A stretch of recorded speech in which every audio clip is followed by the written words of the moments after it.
Muy buenas noches, mis amados hermanos. Sean todos bienvenidos a nuestro estudio. Vamos a orar. Amado Padre, te damos gracias por este tiempo maravilloso en el cual nos disponemos, Señor, para aprender de tu santa palabra. Te pedimos, amado Señor, que a través de esta epístola, Padre Celestial, tú nos estés edificando, nutriendo y fortaleciendo. Llénanos, Señor, del conocimiento de tu preciosa voluntad, Padre Santo, y ayúdanos, amado Padre, a cumplir con cada uno de los mandamientos, estatutos y decretos que tú has determinado que nosotros obedezcamos. Bendícenos, oh Dios amado. Te damos gracias, Padre Celestial, porque conocemos, Señor, que toda tu palabra es preciosa, que cada uno de tus mandamientos son provechosos para nosotros. Todos ellos, instrucciones de vida, instrucciones, Señor, que nos llevan a ser cada día mejores hijos de Dios. Pedimos tu bendición, Padre Celestial. Oramos, Señor, por toda necesidad, Padre amado. Oramos por nuestra hermana Urania, Padre Celestial, para que tú la bendigas y la fortalezcas, Señor, y con tu preciosa guía, Señor, la estés guardando, Señor, en esta enfermedad, Señor, que ya está luchando, Padre nuestro. Por toda necesidad, por toda situación por la cual atravesamos, Señor, sé propicio a cada uno de nosotros. Ayúdanos, confórtanos, nútrenos, edifícanos, oh Dios amado, y bendícenos a través del estudio de tu palabra, nuestro amado Señor. Pedimos tu bendición en el nombre glorioso de Cristo Jesús, nuestro amado Salvador. Amén. Sean todos bienvenidos, mis amados hermanos. Podemos sentarnos.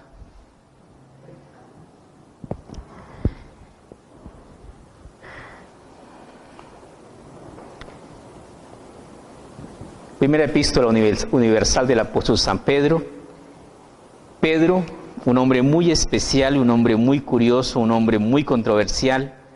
Hay muchas cosas acerca del gran apóstol de la Biblia, el apóstol Pedro. Una de ellas fue uno de los principales apóstoles y podemos ver su nombre en la lista de los apóstoles en el Evangelio de Marcos, en el capítulo 3, versículo 16. Marcos 3, 16.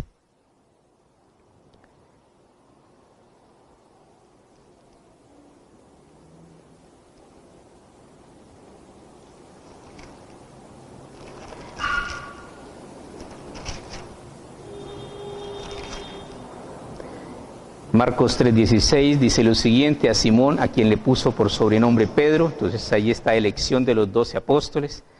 Marcos nos relata que tenía, su nombre era Simón, su nombre hebreo era Simón. ¿Y qué significa el nombre Simón?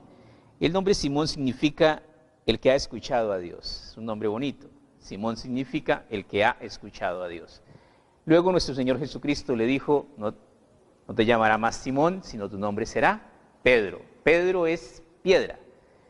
Piedra. Hay un dilema allí más curioso que lo vamos a ver un poquito más adelante, y es que existen dos palabras similares, Petrus y Petra.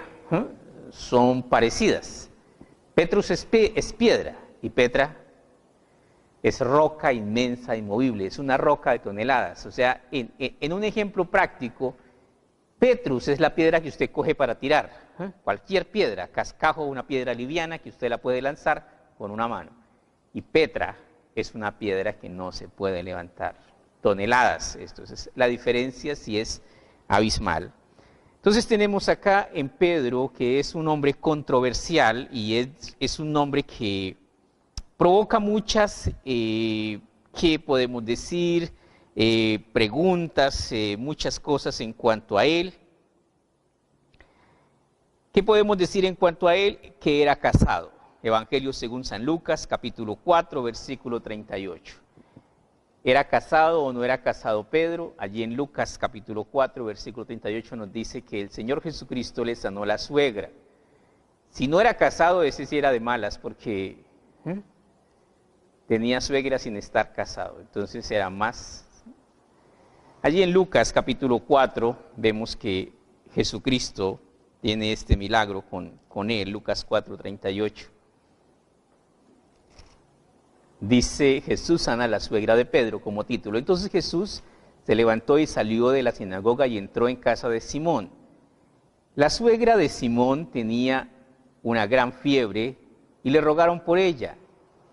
e inclinándose hacia ella, reprendió a la fiebre, y la fiebre la dejó, y levantándose ella, al instante le servía. Entonces, Pedro tenía, ¿qué?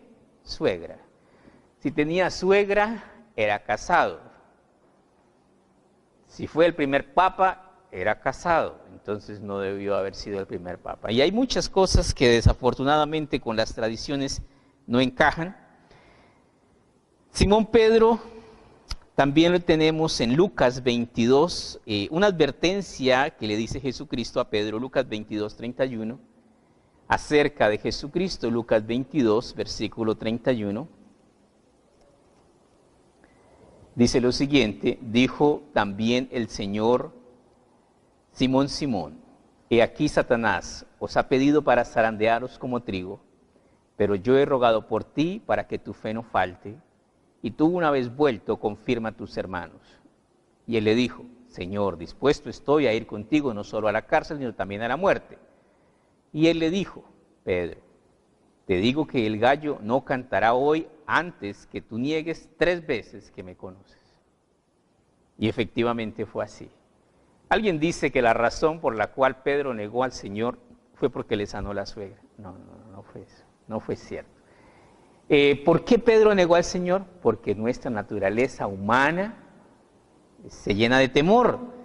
Y él negó, pues, obvio, ¿cómo iba Jesús? ¿Cómo lo llevaban? A punta de golpes, a punta de maltratos. Y él iba detrás mirando, y pues, él iba detrás mirando, pero él no quería compartir esa misma suerte, y eso era algo aterrador. Y obvio que ese miedo, ese instinto de preservación estaba en él, lo negó 3 veces, pero después el Señor le hizo que le confesara también 3 veces. Una hazaña de Pedro, Evangelio según San Juan, capítulo 18, versículo 10. ¿Usted sabe quién fue el único que defendió al Señor? Alguien tenía una espada por ahí, la sacó y le tiró a uno de los guardias que venían contra Jesucristo, y fue Pedro.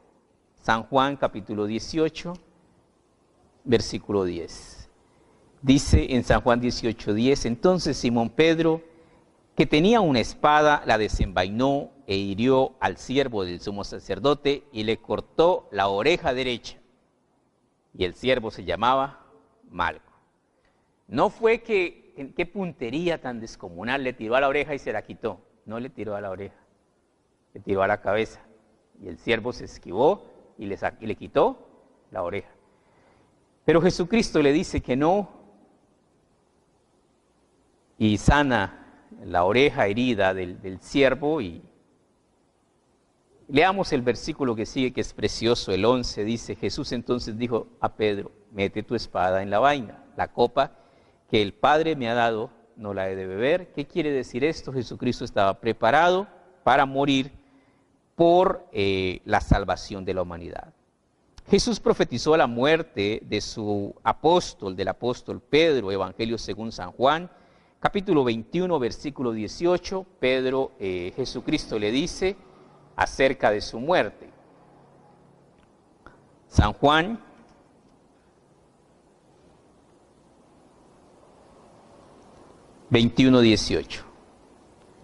capítulo 21, versículo 18, de cierto te digo que cuando eras joven te ceñías, que cuando eras más joven te ceñías e ibas a donde querías, mas cuando ya seas viejo extenderás tus manos, te ceñirá otro y te llevará a donde no quieras. Esto dijo dando a entender con qué muerte había de glorificar a Dios, y dicho esto añadió: sígueme.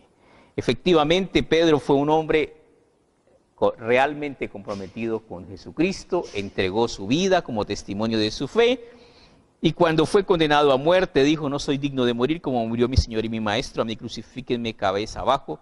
Y así murió Pedro en la Vía Apia, crucificado cabeza abajo. Otro asunto curioso de Pedro: se le entregaron las llaves del reino. Ya muchas personas dicen que Pedro es el que tiene las llaves en el reino de los cielos, y eso lo podemos leer en Mateo 16, versículo 19, Mateo 16, versículo 19, y es un dato importante que lo podamos entender. Mateo 16, Versículo 19. Y a ti te daré las llaves del reino de los cielos. Y todo lo que atares en la tierra será atado en los cielos, y todo lo que desatares en la tierra será desatado en los cielos. Entonces, ¿qué es esto? Pedro tiene las llaves de la gracia. ¿Cuáles son las llaves de la gracia? Primer sermón de Pedro, 3,000 personas. Segundo sermón de Pedro, 5,000 personas. 2 sermones, ¿cuántas personas? 8,000 personas. Esas son las llaves del reino. ¿Cuál? El hablar la palabra de Dios y el maravillosamente poder llegar por medio del Espíritu Santo a convencer a tanta gente. Y cuando Pedro y cuando Pablo predicaban, dice Pablo, ya hemos llenado todo el mundo de la palabra de Dios. Desafortunadamente eso incitó a que viniesen los problemas. Esta epístola se escribe como consecuencia a los problemas de tribulación, de persecución y muerte que se suscitaban justo cuando Nerón empezó las persecuciones contra los cristianos, a matar cristianos. Los expulsaron de Roma, los expulsaron y los perseguían, los torturaban y los mataban. Iniciamos nuestro estudio en Primera de Pedro. Dice: Pedro, apóstol de Jesucristo, a los expatriados que están en la dispersión en el Ponto, Galacia, Capadocia, Asia y Bitinia. ¿Qué son esos expatriados? En el capítulo 1, versículo 1. ¿Qué son esas personas regadas por todas partes? Personas sin patria. ¿Por qué sin patria? Porque huían por todas partes. ¿Por qué huían? Porque los perseguían. Porque uno de los espectáculos romanos era echar los cristianos a los coliseos para que los mataran. De diferentes formas, con fieras, con gladiadores, de muchas formas de torturas. 6 millones de cristianos ofrendaron su vida como testimonio de su fe. Versículo 2 dice: elegidos según la presciencia de Dios Padre en santificación del Espíritu, para obedecer y ser rociados con la sangre de Jesucristo. Gracia y paz os sean multiplicadas. Este versículo 2 está lleno de doctrinas. Muchas doctrinas muy difíciles. Leemos ahí: elegidos según la presciencia de Dios Padre. La presciencia es el conocimiento previo de Dios de todas las cosas. La presciencia de Dios lleva a Dios a saber de anticipado todo. Por ejemplo, cuando nacían, o mejor dicho, cuando se gestaban Esaú y Jacob en el vientre de su madre, peleaban. Y cuando no habían nacido, Dios dijo: a Jacob amé y a Esaú aborrecí. ¿Cómo es que no han nacido ni han hecho la primera obra, ni buena ni mala, y Dios ya sabe quién va a ser quién? Eso se llama ¿cómo? Presciencia, el conocimiento previo de Dios de todas las cosas. Dios sabía que Jacob no iba a gustar de las cosas de Dios. Dios sabía que Jacob iba a gustar de las cosas de Dios. Dios sabía que Esaú no iba a gustar de las cosas de Dios. ¿Qué pasó? Un día Esaú tuvo hambre, le fue mal en el monte, no cazó nada y llegó a donde estaba Jacob y le dice: me muero de hambre. Y entonces Jacob, que era oportunista, le dice: cambalache, mijo, negociemos. Y ¿cuál es el negocio, socio? Entonces le dice, aprovechando el momento, le dice a Jacob: véndeme tu primogenitura, tengo un guisado de lentejas. ¿Y qué dice Esaú? Hecho. Y así vendió su bendición como primogénito, la despreció, y así el otro pues se apoderó de ella. Elegidos según la presciencia de Dios Padre, en santificación del Espíritu. ¿Qué es la santificación? Es el proceso por medio del cual el Espíritu Santo empieza a trabajar en la vida de todo creyente hasta que nos convierte en una persona totalmente diferente. ¿Qué clase de persona? Dice el libro de Efesios: hasta que todos lleguemos a la unidad de la fe y del conocimiento de Dios, a un varón, ¿qué? Perfecto, a la medida de la estatura de la plenitud ¿de quién? De Cristo. Hasta eso, hasta que todos lleguemos a ser iguales ¿a quién? A Cristo. Hasta que todos lleguemos a hacer honor al título que ostentamos sin saber qué es lo que decimos. Cristianos, ¿qué quiere decir el término cristiano? Semejante a, igual a o imitador de Jesucristo. Eso quiere decir el término cristiano. para obedecer y ser rociados con la sangre de Jesucristo. Entonces, ¿cuál es el propósito de Dios al cambiarme, al perdonar mis pecados, al adoptarme como su hijo? Que yo sea obediente. Y por medio de la sangre de Cristo, que tiene poder para perdonar pecados, ser una nueva persona y disfrutar de la gracia y la paz de Dios. Gracia y paz os sean multiplicadas. Las mellizas del Nuevo Testamento, la gracia y la paz. Qué importante es que aprendamos a vivir en paz. Lo triste es que muchas veces, pudiendo vivir bien, decidimos vivir mal.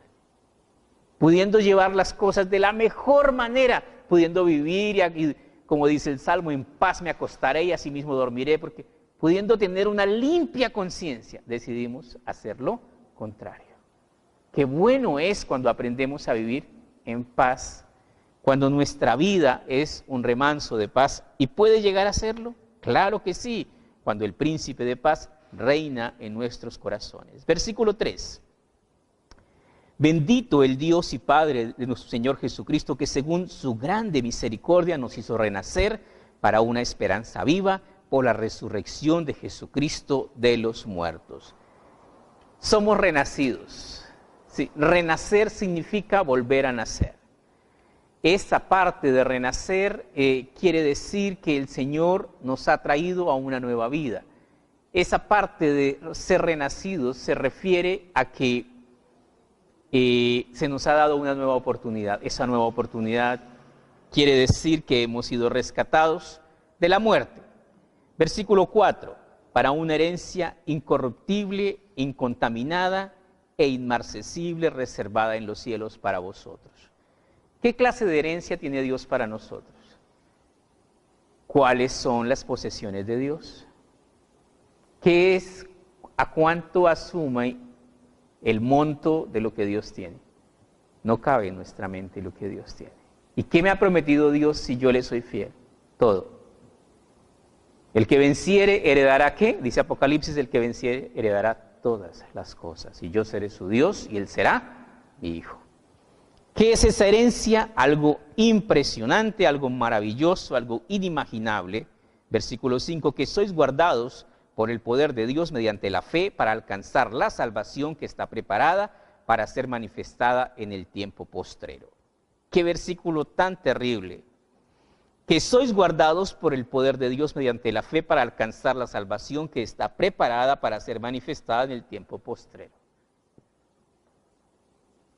Parece un versículo bonito. Vamos al Evangelio según San Mateo en el capítulo 7. Evangelio según San Mateo capítulo 7, les dije que es un versículo terrible y vamos a ir a Mateo para ver por qué es un versículo terrible.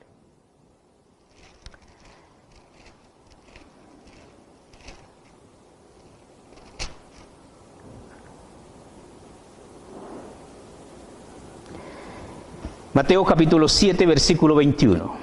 ¿Qué dice? Dice así: no todo el que me dice Señor, Señor entrará en el reino de los cielos, sino el que hace la voluntad de mi Padre que está en los cielos. Muchos me dirán en aquel día. ¿En cuál día? En el día del destape de Dios. En el día en el que Dios descubrirá quiénes son verdaderos y quiénes no son verdaderos. Dice así: muchos me dirán en aquel día, Señor, Señor, ¿no profetizamos en tu nombre? Y en tu nombre echamos fuera demonios, y en tu nombre hicimos muchos milagros. Entonces les declararé: nunca os conocí, apartaos de mí, hacedores de maldad. ¿Sabes qué quiere decir esto que estamos leyendo? Cuando uno se casa, recibe su certificado de matrimonio. Pero de ahí tiene que seguir casado hasta que la muerte lo separe. Cuando nosotros aceptamos a Cristo, recibimos que somos cristianos. Pero ¿dónde se recibe el título eterno de salvo, siempre salvo? ¿En dónde se recibe? En el cielo. Allá es cuando ya se llega el momento en donde ya todo se hace el destape y ya el que venció, venció una vez y para siempre. Y el que se quedó, se quedó. Volvemos a ver este versículo 5, dice que sois guardados por el poder de Dios mediante la fe para alcanzar la salvación que está preparada para ser manifestada en el tiempo postrero. No todo el que dice, Señor, Señor, entrará en el reino de los cielos. La salvación es para todos, pero no todos la alcanzarán. Jesucristo lo dijo de otra manera, esforzaos a entrar por la puerta estrecha. Porque ancha es la puerta y espacioso el camino que lleva a la perdición, y muchos son los que entran por él. En lo cual vosotros os alegráis, aunque ahora por un poco de tiempo, si es necesario, tengáis que ser afligidos en diversas pruebas.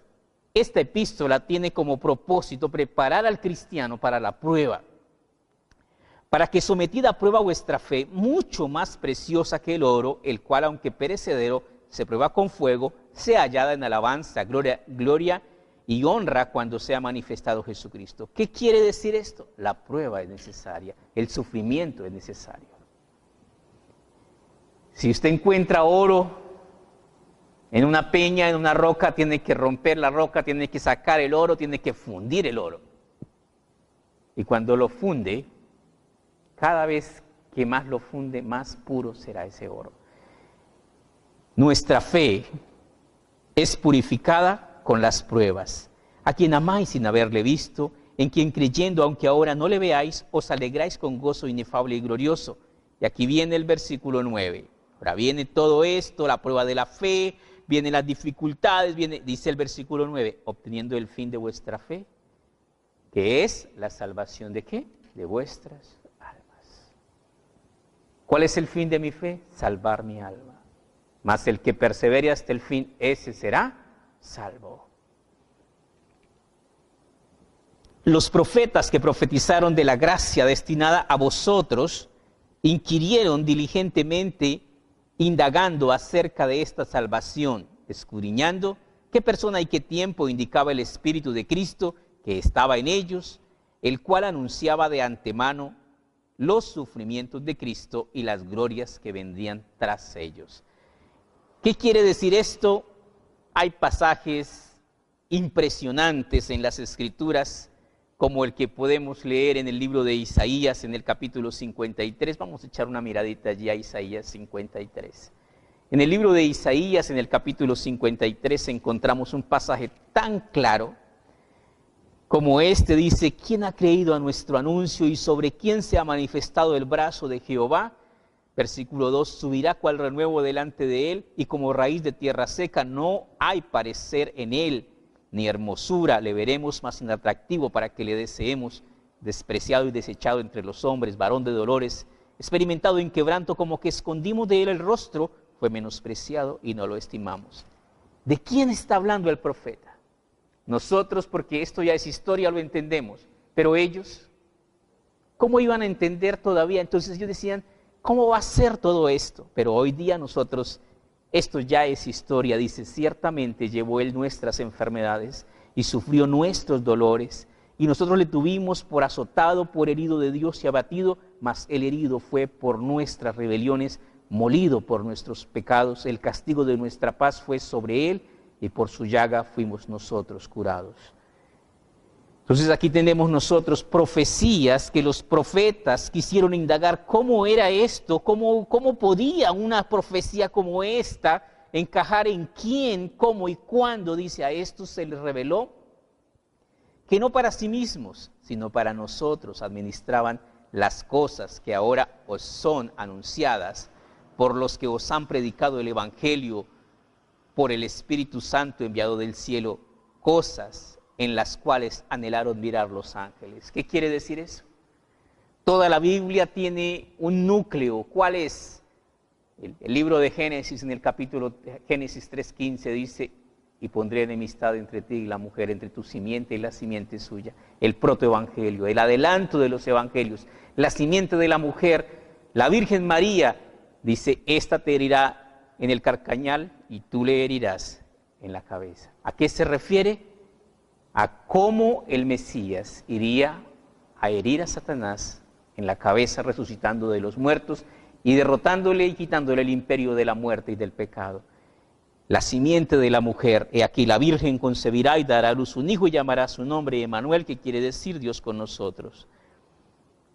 Llegamos a la segunda parte de este precioso capítulo. Dice, por tanto ceñid los lomos de vuestro entendimiento, sed sobrios, Sed sobrios es una exhortación a lo contrario de ser ebrios. Sed sobrios y esperad por completo en la gracia que se os traerá cuando Jesucristo sea manifestado. ¿Qué va a pasar cuando Jesucristo regrese? Regresará por su iglesia. Nos recogerá en las nubes y partiremos al tercer cielo y estaremos para siempre con Él. ¿Cuál será la gracia que será manifestada cuando mi Señor se manifieste? Lo que hay allá. El apóstol Pablo, que vio, dijo cosas que ojo no vio, ni oído yo, ni han cabido en corazón de hombre. Lo que hay allá es inimaginable y precioso. Como hijos obedientes, no os conforméis a los deseos que antes teníais estando en vuestra ignorancia, sino como aquel que os llamó es santo, y también vosotros santos en toda vuestra manera de vivir.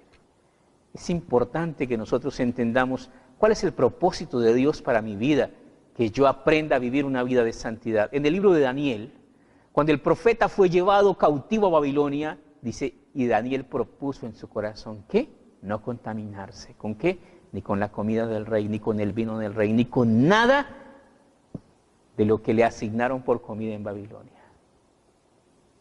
Y el Señor lo guardó y el Señor lo respaldó. ¿Puede un cristiano vivir en santidad en medio de un mundo tan pervertido? Sí, sí. Si se dispone, si se propone hacer las cosas de corazón. Sino como aquel que os llamó es santo, sed también vosotros santos en toda vuestra manera de vivir, porque escrito está, sed santos, porque yo soy santo. Y si invocáis por Padre a aquel que sin acepción de personas juzga, según la obra de cada uno, conduciros en temor todo el tiempo de vuestra peregrinación. ¿Qué temor? Cuando uno llega a un supermercado, a una tienda y dice, por razones de seguridad usted está siendo filmado, ¿cómo se comporta usted? Entonces uno, uy, me están filmando. Sí. Nuestra vida está siendo observada ¿por quién? Por Dios. Todo lo que hacemos, todo lo que pensamos, todo lo que decimos está siendo meticulosamente observado por Dios. Sabiendo que fuisteis rescatados de vuestra vana manera de vivir, la cual recibiste de vuestros padres, no con cosas corruptibles como oro o plata, sino con la sangre preciosa de Cristo como de un cordero sin mancha y sin contaminación. ¿Qué quiere decir esto? Un rescate de un secuestro se paga con plata, pero un rescate de un alma se paga con sangre. ¿Por qué? Porque sin derramamiento de sangre no hay remisión de pecados. Entonces, la sangre que se derramó fue la sangre del unigénito Hijo de Dios. Fue la sangre más especial, no solo del mundo, del universo, ya destinado desde antes de la fundación del mundo, pero manifestado en los postreros tiempos por amor de vosotros. Porque de tal manera amó Dios al mundo, que ha dado a su Hijo unigénito, para que todo aquel que en él crea no se pierda, mas tenga vida eterna. Y mediante el cual creéis en Dios, quien le resucitó de los muertos y le ha dado gloria, para que vuestra fe y esperanza sean en Dios. Qué maravilloso verso. Maldito el hombre que confía en el hombre y pone carne por su brazo, más bendito el hombre que confía en Jehová, nos dice en el Antiguo Testamento el profeta Ezequiel. Habiendo purificado vuestras almas por la obediencia a la verdad mediante el Espíritu, para el amor fraternal no fingido, amaos unos a otros entrañablemente de corazón puro. Aquí hay varios puntos importantes, dice, habiendo purificado vuestras almas. ¿Cómo se purifica un alma? Obedeciendo la palabra de Dios. La obediencia a la palabra de Dios trae pureza a mi alma. Habiendo purificado vuestras almas por la obediencia a la verdad, que es la verdad, es la palabra de Dios, mediante el Espíritu que es el escultor de una obra nueva, el que hace esa nueva criatura en nosotros, para el amor fraternal no fingido. ¿Qué es eso? El amor de Cristo, el amor de Dios maravilloso derramado en nuestros corazones por el medio del Espíritu Santo, para que aprendamos a amarnos los unos a los otros. Amaos unos a otros entrañablemente de corazón puro. Nuestro Señor Jesucristo dijo esto acerca de la iglesia En esto todos conocerán que sois mis discípulos, si tuvieseis amor los unos por los otros, siendo renacidos, no de simiente corruptible, sino de incorruptible, por la palabra de Dios, que vive y permanece para siempre.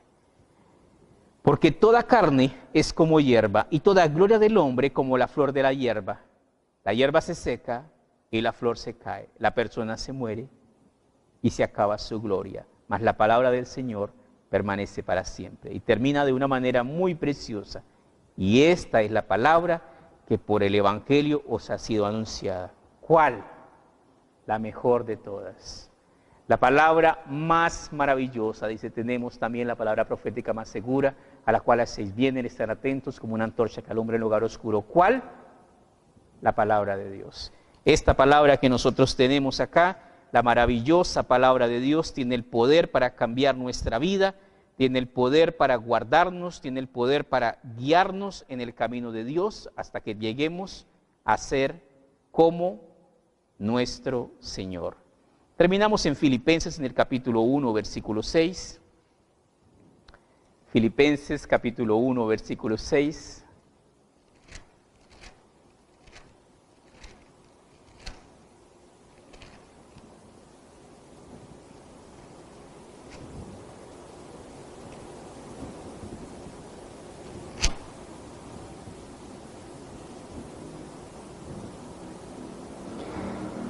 Dice en Filipenses 1:6, estando persuadidos de esto, el que comenzó en vosotros la buena obra la perfeccionará hasta el día de Cristo.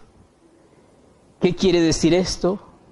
Dios puso a un escultor a trabajar en la escultura de cada uno de nosotros.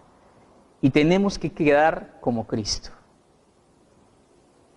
Solo que tú te puedes disponer y dejar que Él haga lo que debe hacer, o tú puedes resistir la voluntad de Dios. ¿Cómo puedo yo dejar que Dios haga? Deja que el Espíritu Santo obre en ti, pero entiende que el camino por medio del cual el Espíritu trabaja es el camino de la santidad y de la obediencia. Si tú dispones tu corazón y tu voluntad, el Señor hará de ti una nueva criatura.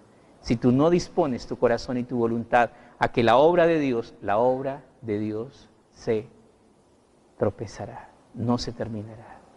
Y no es porque Dios no quiera hacerla, es porque Él respeta tu decisión, tu libre albedrío. Dios obrará en ti tanto como tú lo permitas. Él quiere hacer de nosotros hombres nuevos, hombres y mujeres nuevos, creados a la imagen de Cristo, hombres y mujeres en los cuales, así como cuando Jesucristo fue al Jordán para ser bautizado por Juan el Bautista y fue bautizado, y el cielo se abrió y una voz dijo, he ahí mi Hijo amado en quien tengo complacencia. Aún Juan, cuando Jesucristo llegó allí al Jordán, Juan le dijo, yo debo ser bautizado por ti y tú vienes a mí. Y Jesús le dijo, déjalo, porque así conviene que cumplamos toda justicia. ¿Qué quiere decir eso? Es necesario obedecer ¿a quién? A Dios. Juan reconoció que Jesús era superior a él, pero también Juan reconoció que se debe obedecer. ¿Y cuál es la clave en el camino de Dios? He aquí hoy pongo delante de vosotros la bendición o la maldición. La bendición si guardares los estatutos, mandamientos y decretos que te prescribo hoy para que vivas, y la maldición si no los guardares.